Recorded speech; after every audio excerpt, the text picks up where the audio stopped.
Thank you everyone for joining us today on what is, well, it's blustery here with me. I hope it's not too blustery with anyone else. I'm really pleased to introduce you to our speaker today, and of course many of you will already know Julia, our book and paper conservator at the Chester Beatty. Julia works alongside our small but very mighty conservation team in the Chester Beatty, and today we will get a small snippet of the work that the conservation team do at the Chester Beatty. As friends, you are all kind of supporting that preservation and conservation of the collection. So I hope you enjoy this talk today, and please do tell all the rest of your friends and whatnot about the Chester Beatty and about our membership program and about the amazing work that our conservation team do. As always, we will have a Q&A at the end. So anything that comes up during the talk, just pop it into the Q&A box and we will get to it at the end. And if you've any sort of problems throughout the talk, just drop it into the chat box or send me an email or whatever, get in contact and I will try and sort it out for you. So with no further ado, I'm going to hand over to Julia now. Thank you. I'll start sharing my screen. Just bear with me. Right.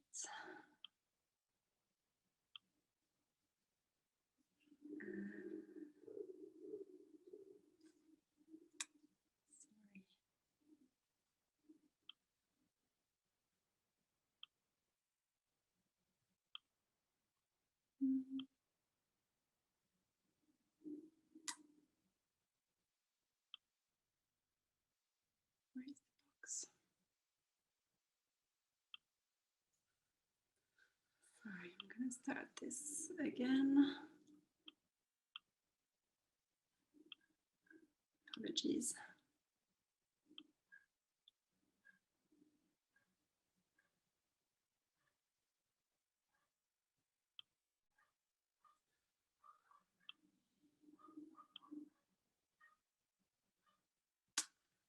Oh, of course, it's not working now.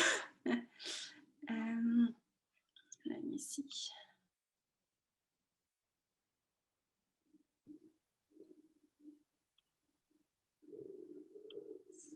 This is here.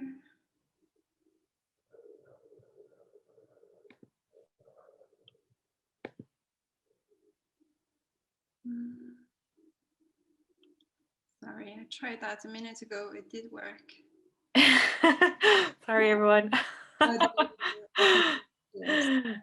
There you go. That's the box I was looking for. Sorry about that. No problem. Can you see that correctly? Yes, I think we can. Okay, perfect. So sorry about that. I'm now ready to go. All right. Good afternoon, everybody. I'm delighted to be here today and to share my interest in Japanese woodblock prints and the history of the pigments that were used. Through looking at the inks, I hope to give you a better sense of the development of Japanese prints. Due to the current health situation and the governmental guidelines, the wonderful exhibition Edo in Colors Prints from Japan's Metropolis, curated by Dr. Mary Redfern, curator for the East Asian collection at Chester Beatty, is currently postponed until the museum can open again. But when it's finally open to the public, I would really encourage you to come in person and visit the exhibition, which is a fabulous setting for this discussion on Japanese colorants. The internet has really allowed us to stay connected all this time, but there's nothing like seeing the objects for yourself. In the meantime, if you want to get ahead, the exhibition catalog is actually now available in our online store as well. So this presentation will be divided in two parts. The first part is really about the development of the Japanese palette, and the second part will touch on some interesting conservation issues. Before I start the presentation proper, I should say that in preparation for this exhibition, we didn't carry out any pigment analysis on the museum's Japanese print collection, and therefore the assessment I make throughout the presentation are gathered from published research and my own observations of pigments and dyes through working with the objects. The Japanese archipelago is a relatively rich source of minerals, many of which can be used to manufacture inorganic pigments. These pigments consist of dry ground materials, usually metals and metallic salts. Japanese artists therefore had a large selection of pigments at their disposal when painting traditional screens, hand scrolls, and bound volumes. Although woodblock prints have been produced for centuries in Japan, originally to reproduce text or Buddhist iconography, it is not until the later part of the 17th century that these prints become part of popular secular culture. One major difference between the prints and the paintings was that the paintings were brightly colored, whereas the early prints were produced in monochrome. These prints were sometimes hand-colored afterwards, but not as part of the block printing process. The addition of hand color was probably the work of the publisher. Adding color by hand must have been a costly and slow process, and the printers must have worked really hard to devise a mechanical way to produce multicolor prints. The first color prints were not produced until the 1740s, and it took until 1765 to publish prints in full color. So why didn't the artists and printers use all the bright colors available to them from the rich painting tradition in the early 1700s from the painting tradition? There were certainly practical difficulties to painting more than one color on the same sheet of paper. In woodblock printing, each color is typically printed from a separate block. The stretching and drying of paper during the printing process could make the registration of multiple color blocks difficult for the printers. However, this seems unlikely to be the primary reason, when printers had already mastered the paper moisture content throughout the printing process for centuries. Scholars used to think that the delay in the adoption of multicolored printing was due to the Kanto registration marks on the wooden printing block, which were not invented until the 1740s, although this date is debatable and it could actually be a much earlier invention. The Kanto registration system is namely a shallow cut into the wood in the form of an L shape and an adjacent edge, is a simple and effective way to accurate registration of paper on different blocks. However, it seems most likely that the Kanto system was created to answer the need to print multiple colors rather than as the answer to color printing itself. A different way to look at the issue is by examining the pigments available to the printers. The most suitable one is obviously black, or sumi in Japanese. Sumi ink is made by mixing pine soot with rice paste as the binder to obtain a suitable black ink. The binder gives the pigment the body and allows the color particles to remain in suspension. The binder acts as a carrier and allows the ink to dry evenly. When looking at dry sumi ink on Japanese paper, we can see that the ink doesn't just sit on the surface, but it sinks into the paper fibers of the substrate. The soot particles are fine and uniform, and this is the reason the ink prints so well onto the long fibers of Japanese paper. Nikawa is an animal glue that was sometimes used to highlight the black areas in those early prints, and was used instead of rice paste to obtain the shinier black. The Rochier or lacquer prints refer to the technique of printing black ink with the addition of animal glue over black areas to give the ink a sheen, making it look like lacquer and creating a saturated black. This technique was primarily used on hand-colored prints between the 1720s and the 1740s, becoming less common. Sorry, Julia. Just the slides are a little bit blurry for people, so I think the text is not coming up on the slides. So what I suggest maybe is that we can share the slides to the attendees. Would that be possible after the end of the talk? Absolutely, yeah. Yeah, and if everyone's happy to go forward with that, then you can see afterwards the titles. It's just mostly the text that is hard to read. But what I suggest is we will send out the slides to everyone, all of our attendees afterwards, and they can see. There we go. Is that a bit better? Yeah, it's just coming up a little bit blurry. So I think the best way is just to keep going, and we will share the slides at the end of the talk with everyone who would appreciate them. About that, it's mostly the text is mostly the titles and the information about each of the prints. So I'll share that with everybody at the end. Yeah. Absolutely. Great. Okay. Thanks, Emil. Sorry to interrupt. So simply put, the printer's process is as follows. First, the printer would brush the ink onto the carved wooden block, which had already received a tiny amount of rice paste to prime it. In the case of color prints, the dampened paper was properly positioned in the carved block using the Kanto marks. And next, the printer would rub the back of the paper using a circular pad called a baron. The secret of the baron is that between its smooth bamboo leaf cover and its rigid back is a knotted coil of bamboo cord. This serves to distribute the pressure applied by the printer evenly across the paper and allows the ink to sink into the paper fibers. And you can see here this person, well, here and here, how the printer would rub the piece of paper.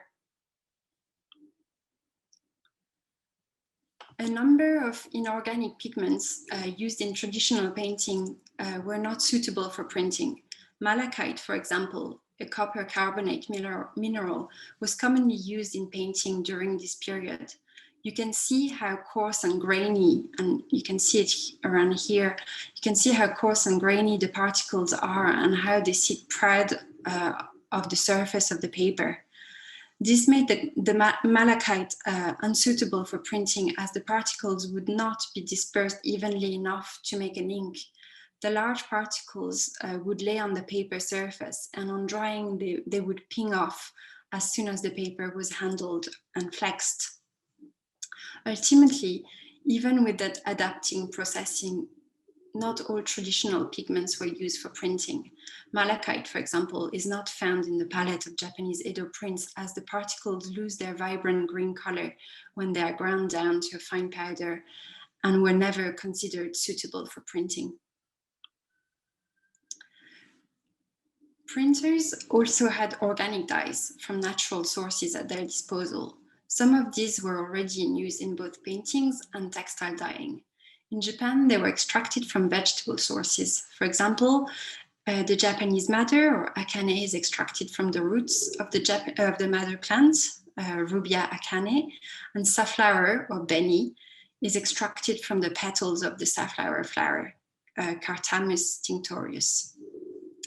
The extraction process is different from every plant, but through various soaking or warming processes, the dye eventually is extracted. Two terms are important to understand when talking about dyes. The first is light fastness, and the second is color fastness. Light fastness speaks of the dye's potential to maintain its color with exposure to light, and color fastness relates to the depth of color that is achieved after production. The major difference between dyes and pigments is solubility. Dyes are much finer than pigments and will dissolve fully in liquids, making them potentially unsuitable to turn into inks for printing, as the color could pool on drying and penetrate the paper surface and bleed. However, dyes can be turned into pigments through a process called laking. This process uses a mordant in the form of a powder onto which the dye will attach to form an insoluble pigment on drying. There is very little information about whether the dyes used in Japanese woodblock printings were used directly or made into lake pigments.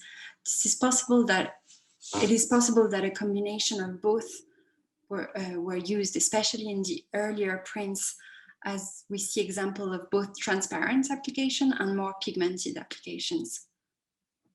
Potassium is a common mordant used for laking pigments, and the traditional Japanese sizing process to prepare paper also uses alum, which contains potassium, and this makes analytical identification of dyes difficult, as it's impossible to identify whether the potassium, where the potassium comes from.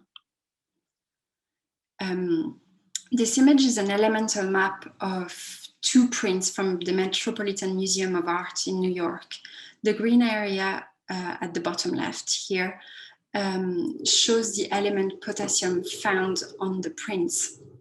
The potassium is clearly visible all over the paper surface, suggesting that it was used as the paper sizing agent in this case. Some faint highlights of potassium can be seen around here on the red robes, but further investigation would be needed to determine whether lake pigments were used in this case.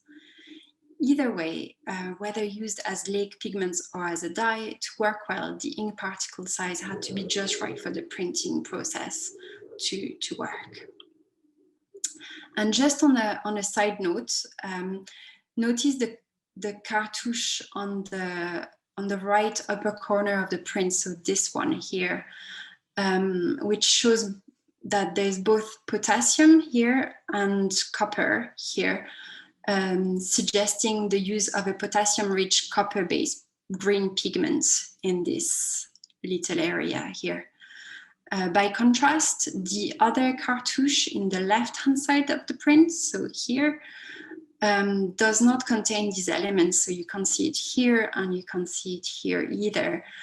This might indicate that either the print was touched up, or that the two impressions were realized in different workshops or at different times. So it's just interesting to note.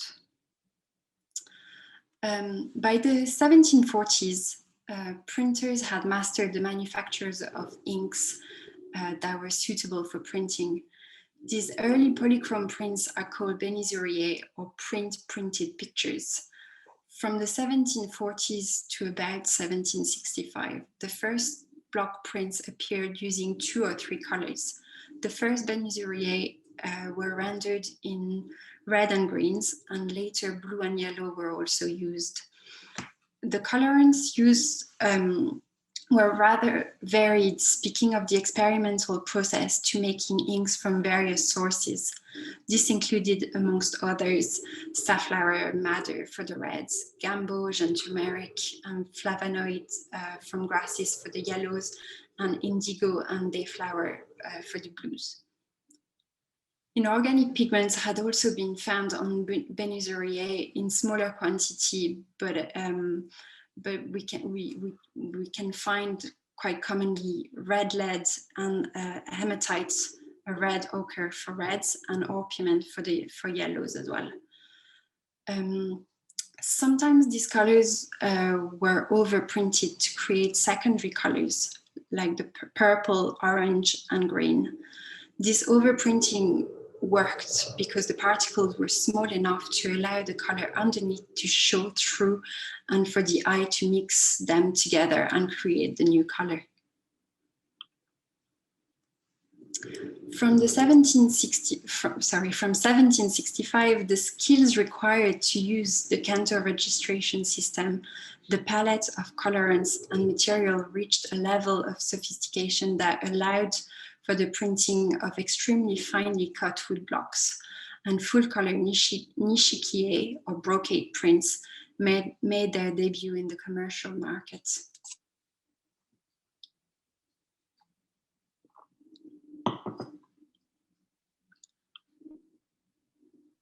However, the color blue remained an issue for the printer. Both indigo and dayflower blue, 2 organic dyes, were unsatisfactory and had problems of their own, mainly a lack of vibrancy. Dayflower blue has additional challenges, which I will come back to later in the talk. But first, indigo from the Indigofera tinctoria, a tropical shrub, contains substances that can be converted to a blue color on exposure to oxygen. To produce the dye, the fresh leaves are macerated in hot water and an alkali is added to ensure the colorant remains in a colorless soluble form. The insoluble blue indigo precipitates as it reacts with oxygen from the air and can either be used directly from the vat or cast into cakes for later use.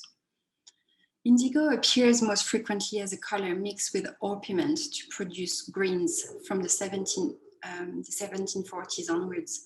As a single colorant, it appears as a rather dull blue color. Due to its poor tinting strength, a relatively large amount needs to be used during printing in order to obtain a good saturation of the color, and its texture can be somewhat coarse, which makes it difficult to execute graduated hues from dark to light. Unlike dayflower, it is stable to moisture but prone to fading. And here, actually, in this print here, you can see that it's been positively identified in the kind of dull gray blue designs of the kimono and in this green area as well. So it is a lot less blue than we might actually think. So it's not until the late 1820s, with the availability of Prussian blue, that a suitable blue replacement was found. And this synthetic pigment was first developed in Berlin in the early 1700s.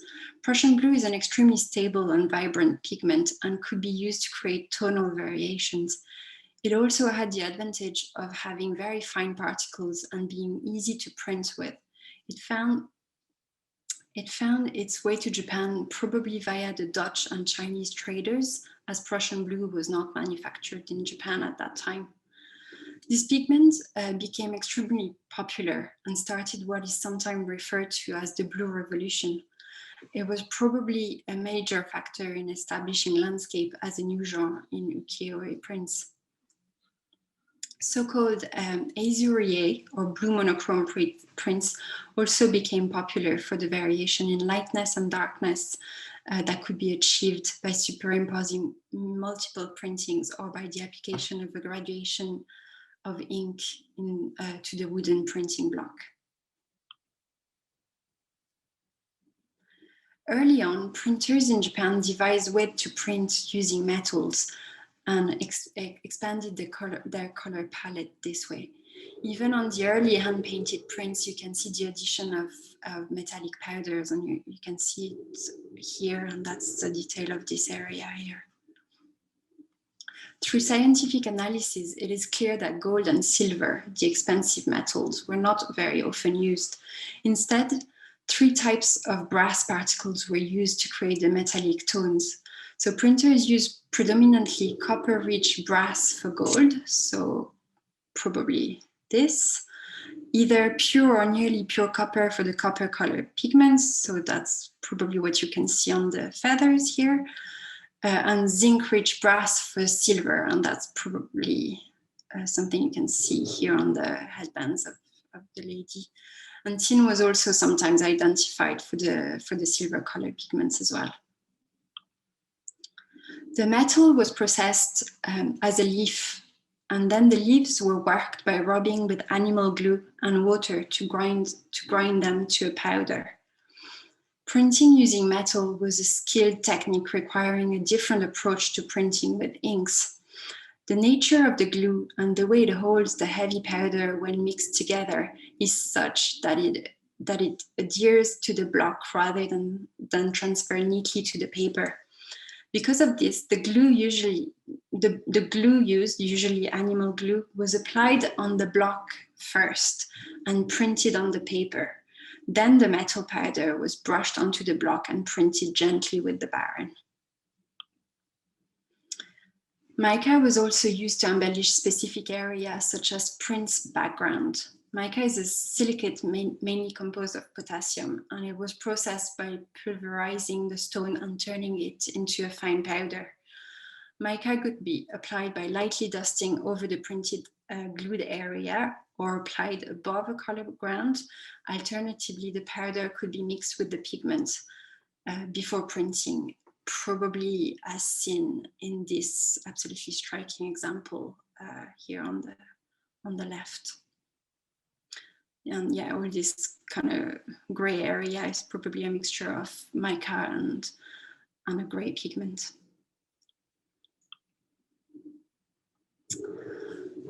So traditional Japanese woodblock printing inks are known to have specific conservation issues, including sensitivity to environmental conditions such as light, pollutants, and high humidity, as well as pH and solvents. Identification of organic and inorganic colorants can help guide preservation policies regarding their conservation treatment, housing materials, storage environment, and exhibition. Light sensitivity or fading of organic dyes on exposure to light is the main issue museums are concerned with. Many scientific studies have been carried out to characterize the organic dyes used in ukiyo-e prints, and recent research is looking at the fading processes of individual dyes to inform preventive conservation measures of these prints. Simply put, dyes are organic compounds that absorb light in the visible spectrum. These compounds have a color-bearing group called a chromophore that provides the hue. They are structured with alternating double and single bonds.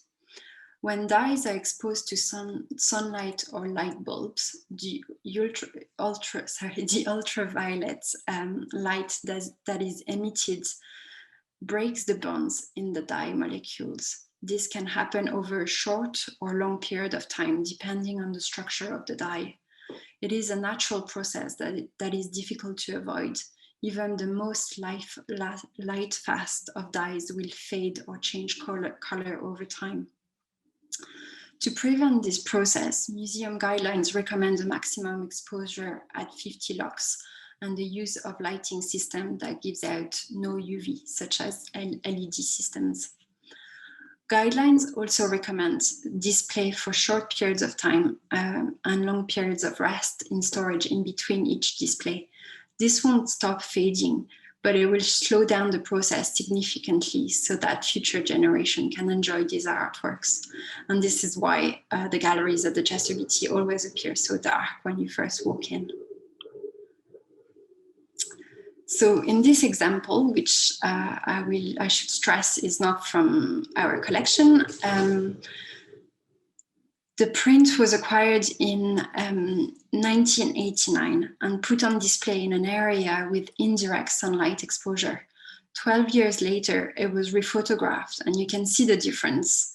Even if you take into consideration slight color shifts due to changes in photographic equipment, and also considering the inconsistencies of digital scans, there is still a significant loss of color, especially in the kimono area, particularly the red fabric and the blue shapes on the kimono here and here, which have become much lighter on here, as well as the green grounds as well.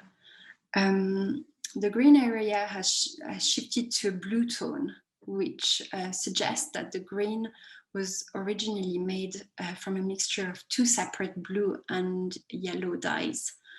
With fading of the yellow dye, usually more sensitive to light, the blue dye in the mixture is the only one that remains, and we can see here. This example is from the British Museum, and it was published in their blog by their conservation scientist in 2017. These are two different prints. One is in much better condition than the other, but you can see the same thing happen to the green area in the belt of the lady here, which turned to blue due to the loss of a more sensitive yellow dye presumably. The loss of the pink colorant in here is very pronounced and shows how devastating the impact can be. Many of the pleasing reds and peach and yellow tones in Japanese prints were obtained from arrays of organic dyes that can fade very quickly upon exposure to light. Understanding fading is a very complicated matter, as the chemical structure of a dye will be affected by many factors, not just the light, such as the oxygen in the air and variations of pH, each of which will have an effect on the dye's fading rate. Light exposure, although not the sole culprit, is nonetheless the main factor responsible for color loss. Moisture sensitivity of dyes is another issue. Too much moisture is problematic for all cellulose-based artwork for many reasons, which I don't have time to explore here, but the idea that a colorant could be so moisture sensitive that it becomes fugitive is pretty dramatic. Dayflower blue was used alongside indigo in the early Japanese prints. And it was often used with a red dye, such as safflower red, to create the purple tones. The printed dayflower blue is called aigami in Japanese, and it ranges from blue to gray with hints of beige, and you can see it here. It's quite a light blue and probably used in the purple here as well. So the dye extraction process leads to the difference in the hue and the saturation of the dye that you can see in the prints. The blue dye is extracted from the petal of the dayflower blue, of the dayflower. The juice obtained is brushed onto paper or cloth and dried for future use. Before using the dye, the dry cloth or paper reservoir is reactivated with water to extract the blue colorant. So you can see the process here. Those are the flowers. This is how the dye is extracted, by just soaking them in water. It's then brushed onto paper, and the paper is left out to dry. And those are the little dry pieces of paper just reactivated with a bit of water. So it was initially suggested that dayflower is extremely light sensitive because of the gray tones observed on the print, which were thought to be faded blues. But it appears that the variation in tones from blue to gray are not necessarily a sign of light fading. Studies have shown that dayflower blue is not actually as light sensitive as previously believed and falls in an intermediate category, but it will fade if subjected to unnecessary UV exposure, of course. In fact, the different tones are achieved by using fresh or aged dye. The more recent the manufacture, the brighter the blue dye obtained, and the longer the dye is stored, the more it loses its blue hue and become gray. However, dayflower's blue main identifying characteristic is an extreme sensitivity to water. Tide lines and uneven color shift to beige are indicators of this kind of damage. Another type of damage of this dye is this blue strike through at the verso of the page, which you can see here and here. The purple robes on the recto must have been moist in the past, releasing the dayflower ink from the purple mixture. The red ink has not been affected by the moisture and has not struck through. And also note that the blue hats that the people are wearing did not suffer from the same problem, and so probably indigo was used in this case. Color changes from blue to beige due to due to moisture damage of dayflower blue have sometimes been mistaken for light damage of the pigment. However, the mottled effect seen in this background is unmistakable. To preserve print from future damage, consistent relative humidity must be achieved in storage and when the object is on display. Copper alloy used as metallic pigments can react strongly to high relative humidity as well. The degree of damage catalyzed by moisture ranges from color change in painted area to total destruction of pigment and support material. The destruction occurs in several stages. First, the green colors strike through the paper, and this is usually followed by an intensive browning of the painted area. And finally, the support becomes extremely brittle and fractures. However, on Japanese prints, the copper alloy don't seem to have created the same level of damage to paper we frequently see in Western and Islamic manuscripts. Strikes through can be seen, but it's often mild and fractures are not that common. The manufacture of the metallic particle, their purity, as well as the binder used, may all play a part in inhibiting corrosion of the copper. More research on this very complicated subject still remains to be done.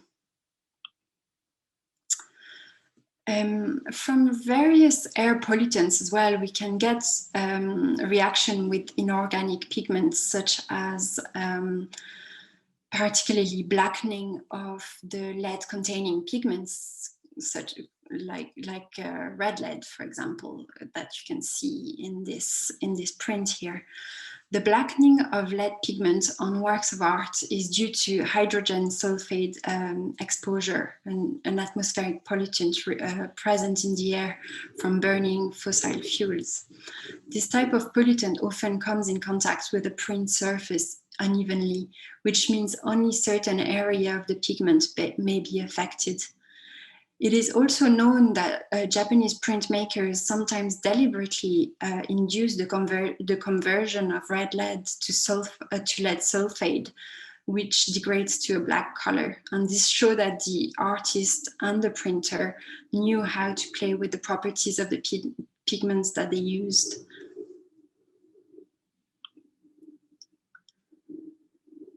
In Edo, Japan, painting remained the more noble art, and the art of producing prints was considered more popular.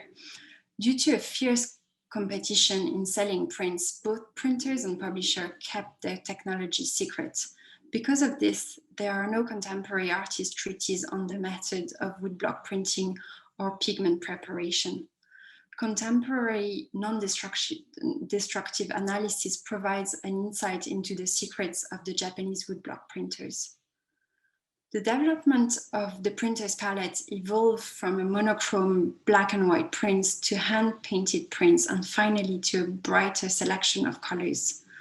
From the moment color is introduced, the printer's palette is more varied. Numerous inks form what at first appears like a simple and limited palette, but in reality plays with monochrome variations offered by different colorants. Improvement in manufacturing inks from organic dyes means that the larger experimental palette initially used on the Benizurier is refined to primarily safflower, madder, and turmeric on the Nishikie full-color prints between 1781 and to 1801. By the 1840s, a stable palette, including Prussian blue, had developed to offer more opaque and vibrant colors, which remains fairly similar until the Meiji era and the introduction of bright synthetic and imported dyes. So hopefully this was an interesting introduction to Japanese Edo printers palettes. Thank you so much for listening today. If you have any questions, I'm happy to answer them now. And yeah.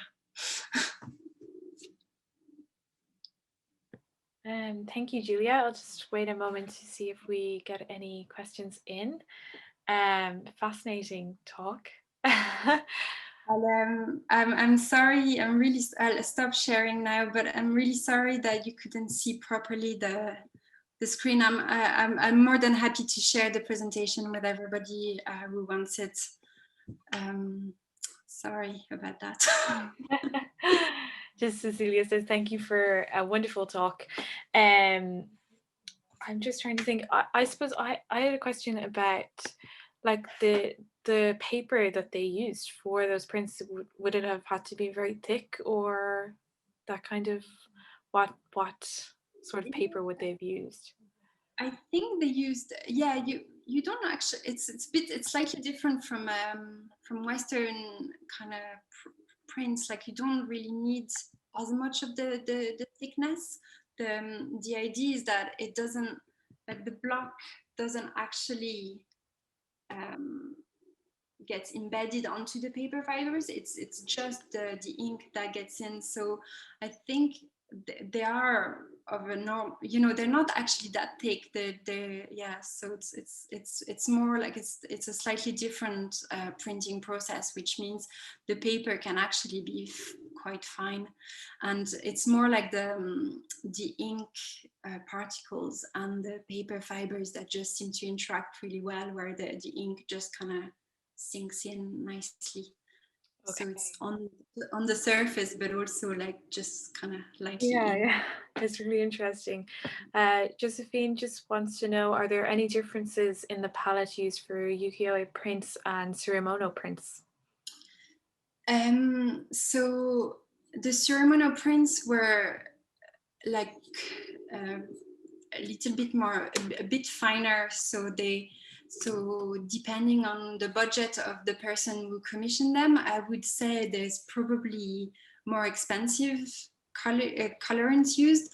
But so a lot of the metals and mica would be used mainly on tsurumono, and you don't really see them as often on the more kind of commercial prints.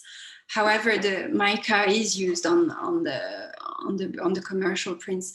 I think the palette is surprisingly similar, to be honest.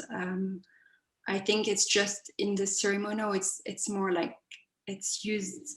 They use different ways, like they use embossing, and they just use like even more blocks, basically even more colors per print. So it looks amazing. But I think the palette itself is probably similar. Okay, and Marie wants to know, was the issue of fading or deteriorating recognized at the time, or was it dismissed because the prints were seen as ephemera, basically?